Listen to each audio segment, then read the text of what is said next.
All right. Thank you very much for coming. This is our first guest seminar this semester. We have more to come, but I will talk a little bit more about that later. I am absolutely delighted to welcome Alison in Liverpool. I know this is not the first time, but at least you saw our new law building for the first time. I know this isn't your law building, but that's beautiful. I like it. I don't think that Alison requires a lot of introduction. A professor from Cambridge and one of the leading academics in the UK in your area. So we will probably structure this talk the following. Alison will talk for 45-50 minutes. Then our own Professor Mike Gordon will respond, react, criticize, or agree. I'm not going to agree. No. All right. We might a bit. We might a little bit. Is that But mostly not. Yeah. All right, I understand that. Okay. I like thoughts, Mike. It's factored in already. We know. Yeah, fair enough. So yes, I disappear from the scene, and the floor is yours. Mike and I do agree on a lot of things, but you obviously for seminars you dress it up as if you're going to disagree radically just to make it sound exciting. But then you find that what we're going to disagree about is where you're going to place a full stop. Very boring. Well, thank you very much indeed for inviting me, and it's a pleasure to be here in Liverpool and to see some familiar faces that I've met before, as well as some new people. So thank you very much for coming to the seminar. What I'm going to do is, it's become a little bit of a moving target for obvious reasons. So originally when Konstantin very kindly asked me to come, the big case that everyone was talking about involved just 7 justices of the Supreme Court and was longer than a more recent case. It's 116 pages if you're interested. My students tally this up. And that was Privacy International. So the aim was I was going to come and talk mostly about Privacy International and explain the ins and outs and where this is going. And then something happened. I don't know if you noticed it. Someone prorogued Parliament, someone went to court. There was a bit of a furore. And if you manage to escape this, please tell me how, because I want to know. Because it sounds like a fantastic place to live in for a short amount of time in order to escape what did happen to me, which was, as I explained to Konstantin, I was moving house as this was happening. So I literally, at one stage, was on the mobile phone saying to a journalist, no, I cannot come on the radio. I am literally moving house. Where are you? I am on the M25. Really? Yes. Listen to my protesting cat, who does not want to move and does not like the M25. So it was places to escape would be well received. So obviously I'm talking about Miller 2/Cherry, which was another big constitutional law case. So what I want to do is pull these together and explain something that I think is sort of happening in these big cases. So refer to them as big constitutional law cases, often because either they make the news or because they happen to have 11 justices of the Supreme Court in them, or they've got 7 or 9, so you think they must be important in some way, shape or form. But I think there's another kind of set of features running through these cases. I'm running through other cases that I want to draw your attention to, and I want to try and explain what I think these features are and whether I think what the courts are doing is a good thing or a bad thing. And that's when we might get some disagreement about whether this is justified and how they're acting. So what I want to suggest to you is in these big key constitutional cases, cases like Privacy International and Miller, what you can see is a kind of difference in judicial reasoning. So what's happening is normally when we think about case law in the UK, we think about, we've got little kind of taxonomies, boxes of cases. So we look at things like administrative law and we say there's a head of judicial review. And what I need to do is know what the head of judicial review is, go and look at my case and see if I can fit it into that head of judicial review. Off I go, fine. And so what you're expecting the court to do is to look very carefully about, do you have enough evidence to satisfy this particular legal test? What you tend to find in these big key constitutional cases is your reasoning top down. You're going away and you're saying, I've got these wonderful fundamental background constitutional principles, and I'm going to use these in order to either develop a new standard of judicial review, or to influence a new limit, or to read down statutory provisions in order to reach a particular conclusion. So there's more sort of top-down and much more willingness to think about background values and constitutional principles, rather than thinking in terms of, here's a particular case, what does it mean? So that's one theme I think you can see moving through. The second thing that's also linked into how they're reasoning is what they're doing with statutes. So often when we think about statutory interpretation, we're thinking about it in terms of thinking about the purpose of the statute or the meaning of the statute and trying to understand the words. And so we're expecting the courts to go away and say, well, what do these words mean? What's the aim of the statute? What's the purpose of the statute? And what you find in these big constitutional law cases is it's almost as if the statute is there, they're not ignoring it, but they're saying, okay, what background constitutional principles do I bring to the statute? Are there presumptions about how I interpret this statute? And sometimes it almost gets to the stage where you're thinking, here are the background principles, and as long as the statute doesn't stop me, that's where we're going.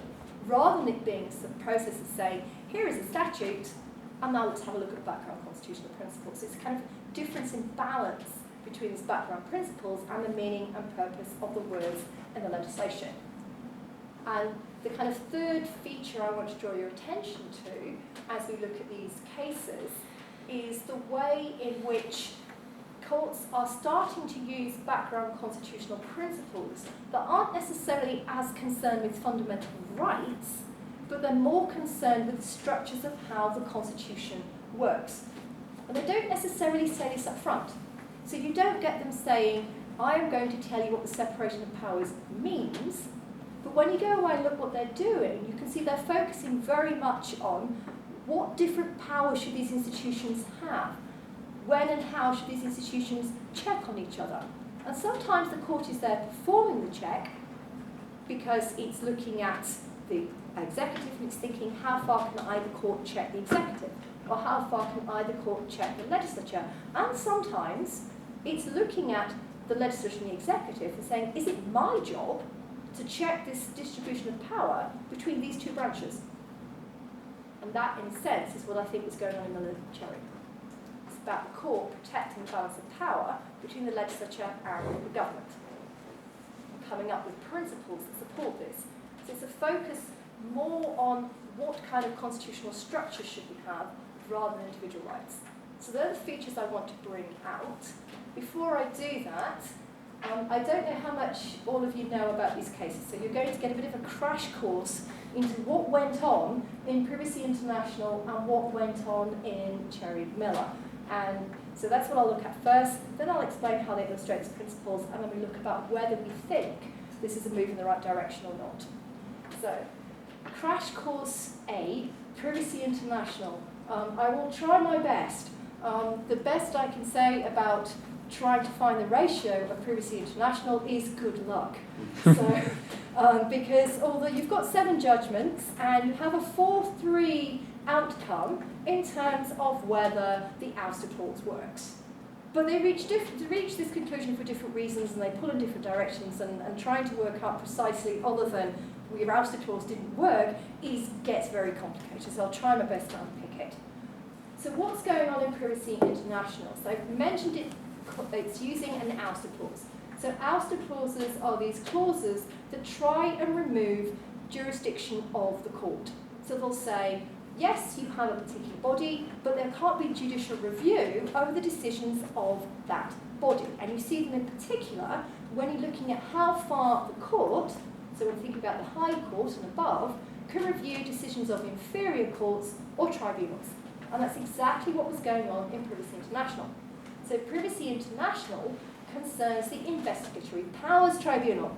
And the Investigatory Powers Tribunal has, what I think is a job I quite fancy, to be quite honest. They oversee what the security services are doing.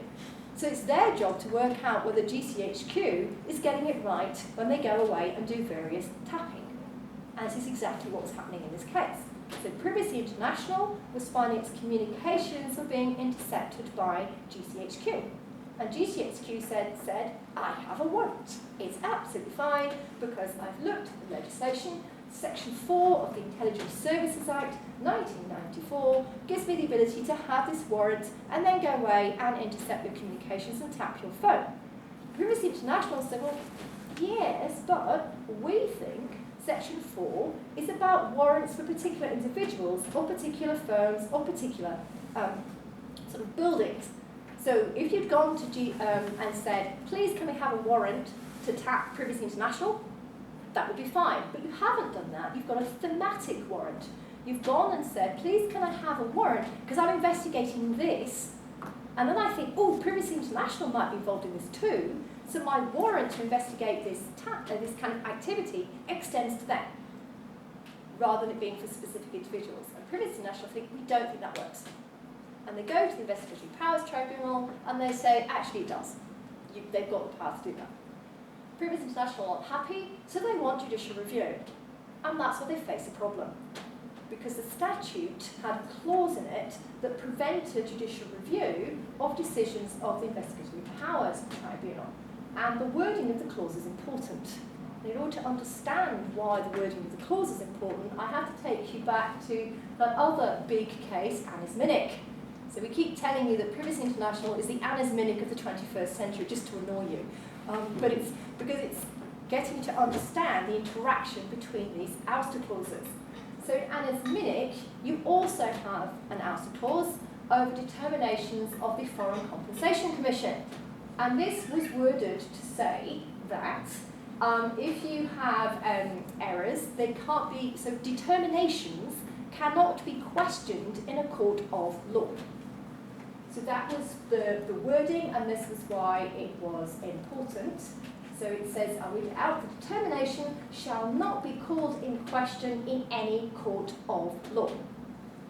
The ouster clause in Privacy International went further, and you find this in section 67(8) of the Regulation of Investigatory Powers Act 2000. It doesn't just have determinations, it has determinations, awards, and other decisions. So don't get out of it by saying, haha, this is an award, not a determinate, because I've got them covered. Anything you do, determination, award, other decision, not, covered everything, not just determinations. And then in black brackets it says, including decisions as to whether they, the IPT, have jurisdiction. And then it says, shall not be subject to appeal or be liable to be questioned in any court. Why have they put including decisions as to whether they have jurisdiction in brackets? Because of how the courts interpreted Anna's Minnick. They looked at the ouster clause and they said, well, yes, I know it says determinations can't be questioned in any court of law. But obviously, as a court, I have to make sure that is a determination. It might not be. It might just be a purported determination. And there are certain errors you could make when making this determination that would mean it was only purported. If you made a mistake as to whether you had the power to act, your jurisdiction, then that would not be a determination. It would only be a purported determination. So if I question it, I'm not calling your determination into question, I'm calling into question whether you made a determination, which is a completely different thing. The way we've read that in later cases is to see this as the idea that you can't remove judicial review for jurisdictional errors. And we built on that to say, and any legal error is a jurisdictional error.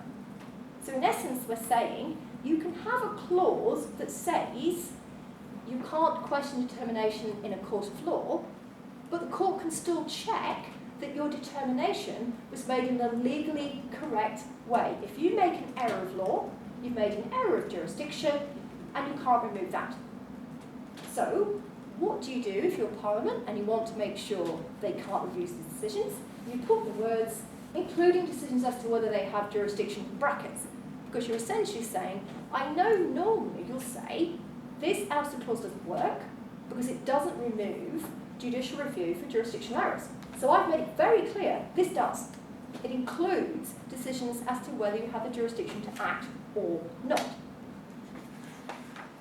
you look at the ouster clause, you think, right, okay, clearly that's going to work then, because we know the law, we know what we're doing. They've removed judicial review, including for these determinations as to whether they have jurisdiction. And that's pretty much what the first instance court said. The first instance court did conclude that, but Justice Leggett quibbled. He wasn't sure. He wasn't strong enough to dissent, but wasn't happy. So he would have dissented, but didn't. I'm not quite sure. Apparently this is quite normal at first instance cases. A sort of, I don't agree with you, it's not quite strong enough to have a dissent, but I don't think you're right. And that's what Justice Leggett did. Goes up to the Court of Appeal, and the Court of Appeal says the ouster clause worked. So no jurisdiction here. So you think you know where this is going. It goes up to the Supreme Court, and by 4-3, they say, actually, this ouster clause doesn't work. Nice try. And the reason they say it doesn't work is for a whole series of complex things I'll explain in more depth, as of my massive cop-out. Don't worry, I will explain them. But in a nutshell, for the majority, when you look at jurisdictional errors, so it excluded judicial review for determinations as to whether you had jurisdiction. But you know where this is going. What if you made a purported determination as to whether you had jurisdiction? I know. You make a legal error, and you make a legal error as to whether you had jurisdiction to act or not. So it wasn't really a determination as to whether you had the jurisdiction to act, because you made a legal error. And you think, well, hang on a minute, aren't all legal errors jurisdictional errors? And you say, yes, but just because all legal errors are jurisdictional doesn't mean to say all jurisdictional errors are legal errors. What? So, I'll try that again. So in essence, it's saying you can get it wrong as to whether you had jurisdiction or not. It's recognising that although we assume all legal errors are jurisdictional errors, it's not the case that they're coterminous. They're not exactly the same thing. Okay? One is about, do I have the power to act? And the other is about, have I made an error of law? And although we say that, we will assume that all errors of law are the same as if you made a mistake as to whether you had the power to act. Actually, there's a narrow reading, power to act, and there's a legal error. If you make a legal error working out whether you have the power to act, there's a purported determination as to whether you have the power to act, and the court will say, so we can control that. So if you make a legal error, you can't oust judicial review, said the majority, for those legal errors when determining whether you have the power to act. And that comes from Lord Carnworth, with whom Lady Hale and Lord Carr agrees, and Lord Jones, but they reach the conclusion in different ways. And I'll explain that as I go through the judgment of death. Lord Sumption, with whom Lord Reed agreed, said no. But he read the ouster clause differently. And so he looked at the ouster clause and said, well, it will remove judicial review for some legal errors, but not all of them. What? So he reasoned differently and looked at what he thought the powers of the Investigative Powers Tribunal should be. And he said, when you're making these determinations, you can make substantive legal errors and process legal errors. So essentially, the Investigative Powers Tribunal has been given the power substantively to determine the content of the law. So we won't check if they get it wrong. But if they make some kind of process error when determining the law, we will. And what he means by that comes from Lee and Asher's Bakery Company. And in Lee and Asher's Bakery Company, it's a very complex element of how you could get the appeal to the Supreme Court. Because you had to lodge a devolution issue to lodge the appeal at a certain stage. And a court case couldn't be finished in order to lodge your appeal, in order for you to have the ability to raise a devolution issue and send it up. Okay? The case had been decided, the reasons had been given, but it hadn't been lodged properly, it hadn't been recorded properly, it hadn't gone through the process of recording it. And they said, haha, so you can't raise a devolution issue because it's case closed. And the Supreme Court said, no, not case closed. You've got that wrong. Because the case isn't closed until you've actually gone through the formal process of lodging it through the formal procedures to lodge a judgment. You don't just decide, that's not enough. So you made a mistake as to whether the case was closed or not. And that is the kind of error Lord Sumption says won't be ousted. But anything with substance. So because this was, do you have thematic warrants under this Act, so it's the substance of the Act, that could be removed. So there you could oust judicial review over that conclusion. Okay. I did say it was a bit of a nightmare to understand. Lord Wilson, the clause worked. There you are, that was easy. Right.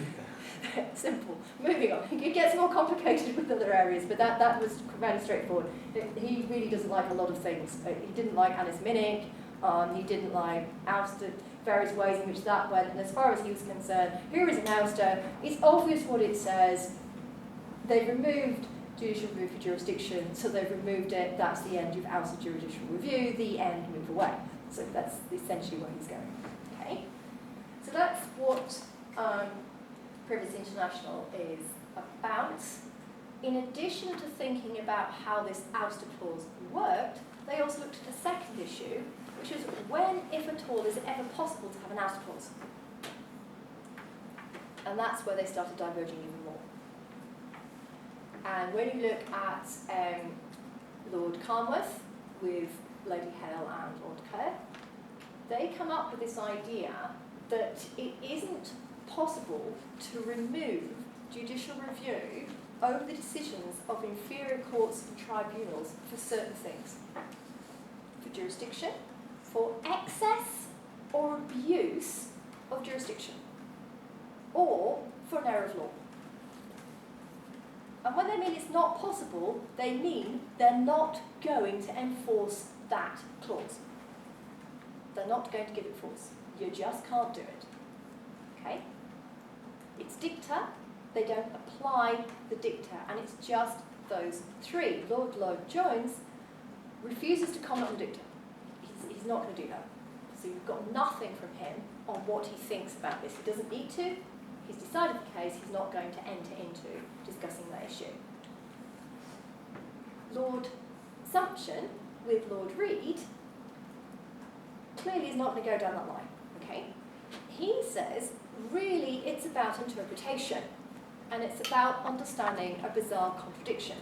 Because on the one hand, you have said, here is an inferior court or tribunal with limited jurisdiction. It's got limited powers. So there's supposed to be limits on its powers. But if you also say, but I can't check the limits on your powers, you've got a contradiction. You can't, on the one hand, be a tribunal whose powers are limited with limited jurisdiction, and on the other hand, have no one checking for any mistakes you might make over your jurisdiction. That doesn't work. It's a bit like saying to somebody, you can only do certain things. So it's a bit like saying to my daughter, you have a curfew, okay? So I'm restricting when you can leave the house and when you can come back. You have a curfew when you have to come back. And then I say to her, but you can set the curfew for whenever you want, and I'm not going to check you. Yeah, so she has no curfew in practice, and that's what Lord Sumption is pointing out. You can't have it both ways. It can't be, you've got limits, but at the same time you set your own limits and no one checks the limits, because then you've got no limits.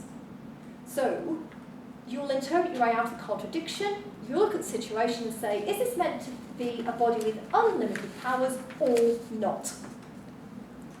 In order to work your way out. And he's not saying you can't do it, in theory, he's saying practically this doesn't make sense, so we'll work out how to interpret our way out of the contradiction.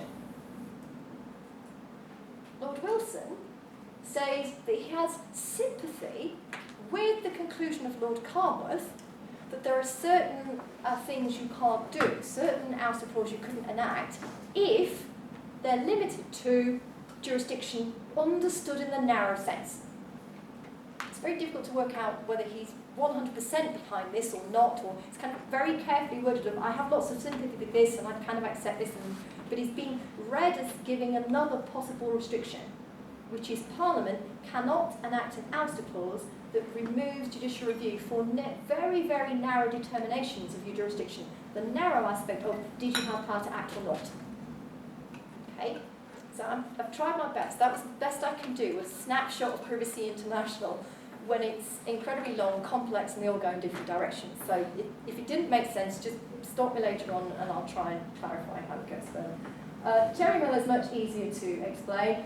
You probably know more than I do about this anyway, so I won't be as long on Cherry Miller 2. Basically, Boris Johnson advised the Queen to prorogue Parliament, and a challenge was brought to this prorogation. Originally, the challenge was brought in terms of the prorogation being for an improper purpose.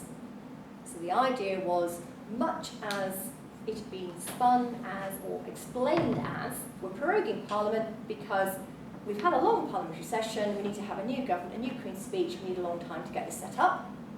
The suspicion from various statements that Boris Johnson had made to the media elsewhere, and from the fact that it was so long and happened to fall when it did, was that prorogation was there in order to stop parliamentarians getting out of the then 31st of October deadline for Brexit. So the argument was, this is an improper purpose or abuse. You've said one thing, you're actually doing something else. The facts don't back up your justification. We think you're actually doing it for an improper reason, to gain a political advantage, rather than just initiating a Queen's speech. And that was where the arguments were going at first instance. And this is where you had all the arguments about, is this justiciable? Because when you're dealing with prerogative powers, when you're not just dealing with the scope of the power, you can't automatically judicial review the prerogative power. So you can judicial review all prerogative powers for their scope, for their extent, but when you're looking at how they're exercised, then you have to say only certain ones, and they have to be justiciable. This comes from CCSU and how it's been interpreted in later cases. So you have to look at various factors to work out, is this the kind of prerogative power we can actually subject to the other heads of judicial review? So illegality, irrationality, improper purpose, all those kinds of elements. Improper purpose is exercise, and so therefore it has to be justiciable. So there are all the arguments about this is too political, it isn't legal, it's not something the court should be dealing with. And those arguments at first instance in Miller and in Cherry in Scotland were persuasive. It's all about politics. It's not something that's justiciable. We can't get a hook in here to think about improper purpose. Then in the appeal in Scotland for Cherry, when you read the judgment, it was kind of morphing away from improper purpose towards effect and impact and possibly extent. And then when it got through to the Supreme Court, even though the arguments were still about improper purpose, the questions from the justices of the Supreme Court kept coming along the lines of, well, it's very interesting, but what about its effect? Where are they going? And then the judgment comes out and you realise they've moved towards this idea of thinking about the scope of the prerogative power. And they say prerogative powers are controlled by the common law. The common law sets the scope of a particular prerogative power. Background constitutional principles regulate the scope of prerogative powers. Here are two background constitutional principles: parliamentary sovereignty and parliamentary accountability. When we look at these in the context of the prerogative power of prorogation, then we realise that it will be unlawful to prorogue Parliament if it has the effect of frustrating or preventing, without reasonable justification, the ability of Parliament to carry out its constitutional functions as a legislature and as the body responsible for the supervision of the executive, if there is a sufficiently serious effect on these aspects, the court will intervene. And it has to be a serious enough effect to justify the court taking this exceptional course. And that is paragraph 50. You can't read it without imagining a spider brooch. It's just, it just springs to mind somehow. That's paragraph 50 of the judgment, and as we know, not only was there no you have to look at it as a reasonable justification. We were told not only was there no reasonable justification, there was no justification. There was no reason, let alone a good one, for this length of prorogation, paragraph 61, and so Parliament was never prorogued. Void, the end. No prorogation, back in the House of Commons you go tomorrow. So that's the kind of background context of what's going there. Okay. So why do these cases illustrate these 3 points? How are they illustrating, first, this move away from taxonomy towards thinking more in terms of first principles and reasoning down that way, rather than thinking about different boxes of cases you can put things in. Well, the easy one is Miller-Cherry. I mean, if you go away and look at the judgment, you don't have them going away and looking very carefully about, let's have a look at prerogative powers cases in a lot of detail and depth. They start by saying, yes, we can control the scope of prerogative powers. We know this because we've got cases like CCSU and Fire Brigades Union and Decatur and all these other cases which control the scope of the prerogative powers. So they mention examples of the ability to do that, and then they go straight into, and they're restricted by the Constitution, which we know doesn't just come from legislation, it also comes from background common law principles. And they go away and they say, and here are some. Here's parliamentary sovereignty, and here's parliamentary accountability. You think, well, I know parliamentary sovereignty, and normally when you talk to me about parliamentary sovereignty, you're talking to me about whether the court can overturn legislation. And the answer is no, Parliament is sovereign, they can't question legislation in the courts. Or you're talking to me about, does a later statute repeal an earlier statute? You're not talking to me about prerogative powers normally when you're talking about parliamentary sovereignty. And you look at parliamentary sovereignty, and they start interpreting it to me, because Parliament is sovereign, that means Parliament has to be the principal agent, not the government. And that's an aspect of parliamentary sovereignty.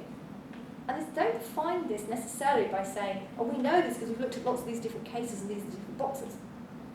They're thinking about background fundamental principles to come up with what the restriction on the prerogative power is. And this is where parliamentary accountability comes in. Now, if you were trying to find a case telling you that parliamentary accountability was a background constitutional principle or a fundamental principle of the Constitution, you've done very well, because there's kind of indirect references of parliamentary accountability influencing outcomes, but you couldn't point to a case saying, oh, parliamentary accountability is a fundamental principle of the UK Constitution. We know it is. We can see illustrations of it influencing outcomes, and we can see illustrations of it influencing how we develop conventions and how conventions work and operate. So I don't think you can say there is no such thing as parliamentary accountability as part of the Constitution, but you can see how in Miller to Cherry is starting to take on a much more fundamental role. It's starting to shape the content of a specific scope on a specific prerogative power. So you're reasoning by saying, here are some big background constitutional principles, how do I use them to work out how to control this specific prerogative power in this instance? And that's what's going on in the case. So you can see it's very different from a kind of, can I go away and find a case that looks like this? What's similar, what's different, what should the outcome be? What we spend a lot of our time teaching undergrads. Go away, look at these cases, what are the similarities, what are the differences, how would you apply it? It's much more about, here are some background constitutional principles. And yes, you can understand why. There'd been no case on the prerogative power of prorogation before. So, of course, you're going to have to reason in this way. It was having to be decided very quickly. You're publishing to a bigger audience. It's not just legal nerds. It's everybody is watching this, wants to read it, wants to understand what's going on. So you can understand why that might push it in those directions as well. But I think it's exemplifying this focus. You can see exactly the same in the split between the different justices of the Supreme Court in Privacy International. So if you are looking at the case, you can understand why the first instance court did what it did, why the Court of Appeal did what it did, and why Lord Wilson did what it did. Because you're looking at it and you're saying, well, obviously, if I'm looking at this in terms of what the previous case law says, the obvious answer seems to be, well, yes, we used to get around it by interpreting it this way, and you've blocked me off by saying including jurisdictional errors. So clearly that's not going to work. So the kind of taxonomical approach of looking at different previous case law is going to intuitively make you side with Lord Wilson. So how do you get around that? What are the examples of differences? And if you look at Lord Carnwath's judgment, what seems to be playing a huge role is CART, which is a decision of how far you can review decisions of the upper tribunal, specifically reviewing decisions of the upper tribunal as to whether it can decide to review decisions of the first tier tribunal. It's a bit complex. but that's what you're looking at. So the upper tribunal said, these are our criteria for reviewing first tribunal. Can the Supreme Court or High Court and above review decisions of the criteria the upper tribunal set for how it reviews the first tier tribunal? And what's interesting about CART is there's this move away from trying to answer that question by saying, oh, it's going to depend on whether it's an error of law or an error of fact, and I'm going to put it into these different boxes, towards saying, take a step back. Think about what kind of principles of judicial review we should have in these circumstances. When we look at background constitutional principles, when we look at the institutional features of the bodies we are reviewing. When we look at it in this way, we can see that, essentially, the best aspect of review here is going to be some kind of similar aspect to when we think about whether we can have an appeal from a lower court up to the Court of Appeal. So, because it's doing a similar function. And what's interesting about it is not so much the outcome of the case, but how they get there. You're reasoning more from what kind of judicial review do we think we ought to have here, and less from, let's have a look at these distinctions between errors of law and errors of fact and work out how they apply in certain circumstances. And should it be the case that we should always review errors of law every single time, because that's what we do? And they're trying to be much more sensitive to what's going on. Exactly the same thing is happening in Privacy International. So they're looking at it and they're saying, okay, when I'm thinking about whether this ouster clause works or not, I'm not just looking at it from a viewpoint of past case law, says Lord Carnworth. I'm going to go away and look at principles and practical reasons and work out how they will influence whether this ouster clause will work or not. So he spends a huge amount of time in his judgment talking about Kant and talking about how it is this move away from taxonomies towards an understanding of background first principles. And that is then influencing how he applies that reasoning in Privacy International. Okay, so that's influencing where he goes. It isn't influencing what Lord Sumption is doing, and it isn't influencing what Lord Wilson is doing. So it's interesting that there's a split, and Lord Jones is not really doing that either. It's kind of like, you never quite know where to put him. I keep trying. The